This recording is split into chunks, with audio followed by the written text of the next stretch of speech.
Yeah, my wife and I, we own a coffee shop and roastery.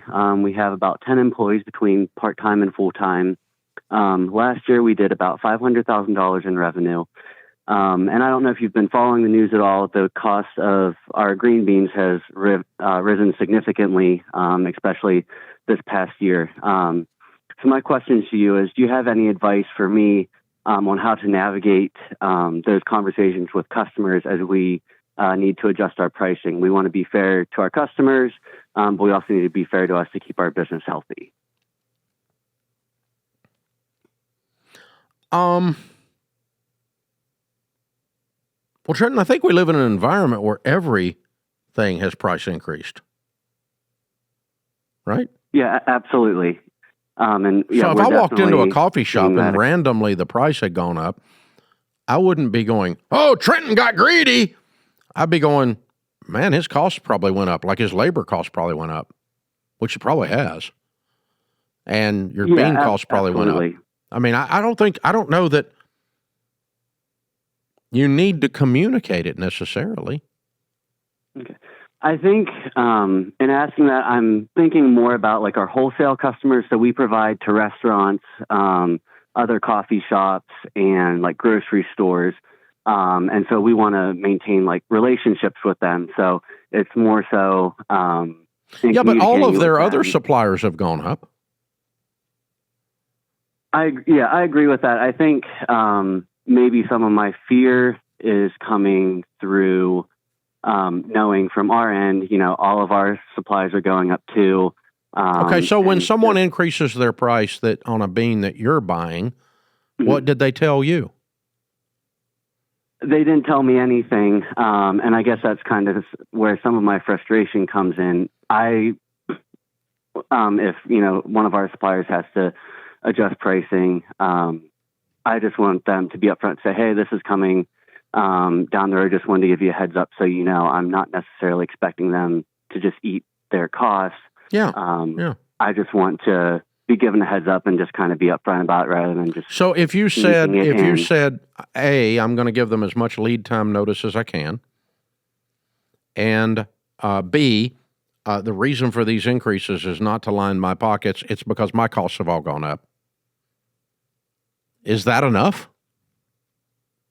I think so. I guess my fear is, some of the customers that, we've recently picked up, they have talked about pricing as kind of like a pain point. So I don't want to set.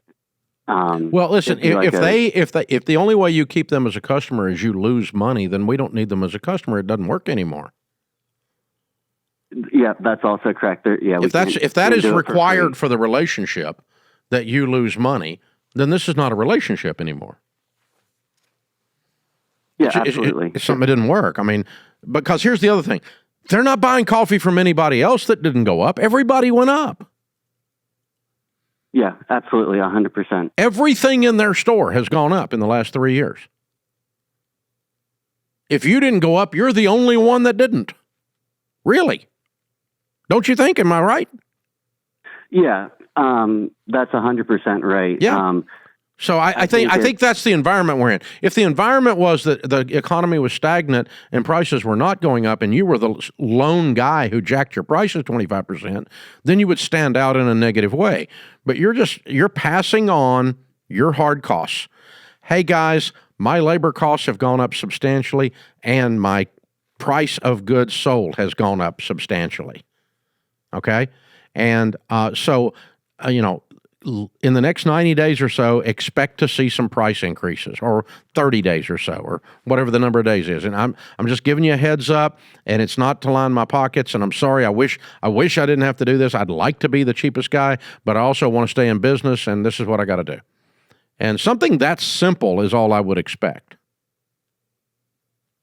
Yeah, that's fair. And if I agree with what you said, if someone has, if that's a deal breaker for them, ultimately that's probably not a customer or a relationship that's salvageable anyways. Yeah, I'll give you an example too. In our world, all right, we have the exact same thing with books. All right, 2019, the typical hardback book sitting on Amazon selling EntreLeadership books or Building the Business You Love book would have been $22 or $24. Okay? Okay, yep. Today they're $34. Cost of goods, paper costs.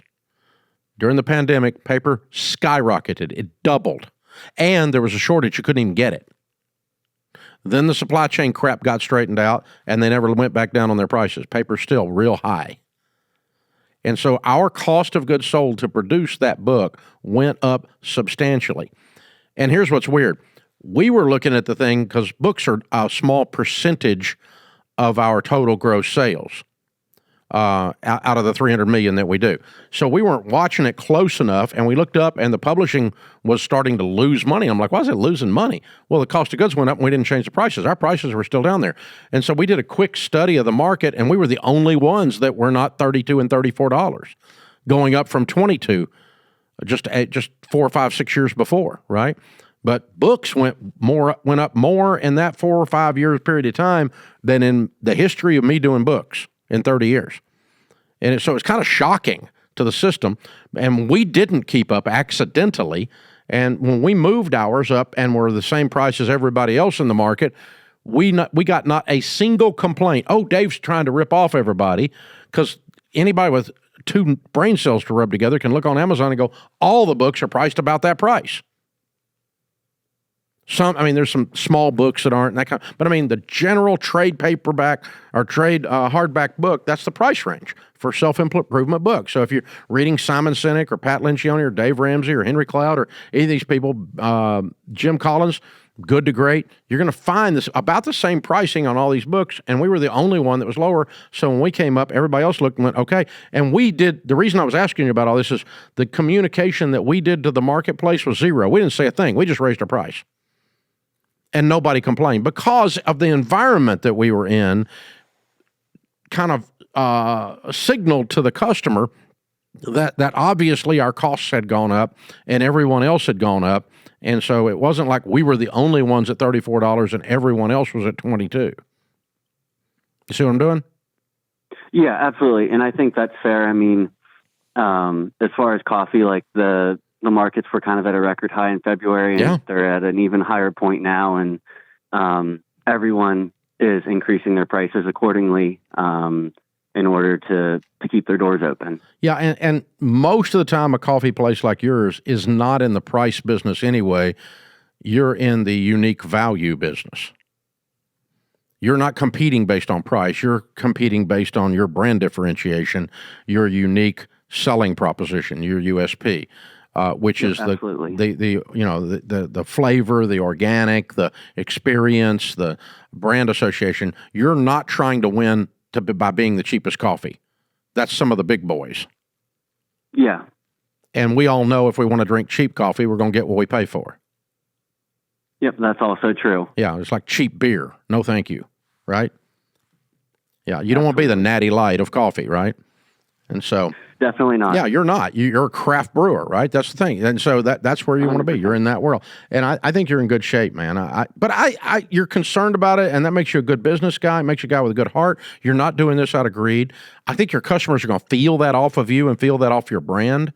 And so, yeah, give them a heads up. My labor costs and my hard coffee costs have gone up.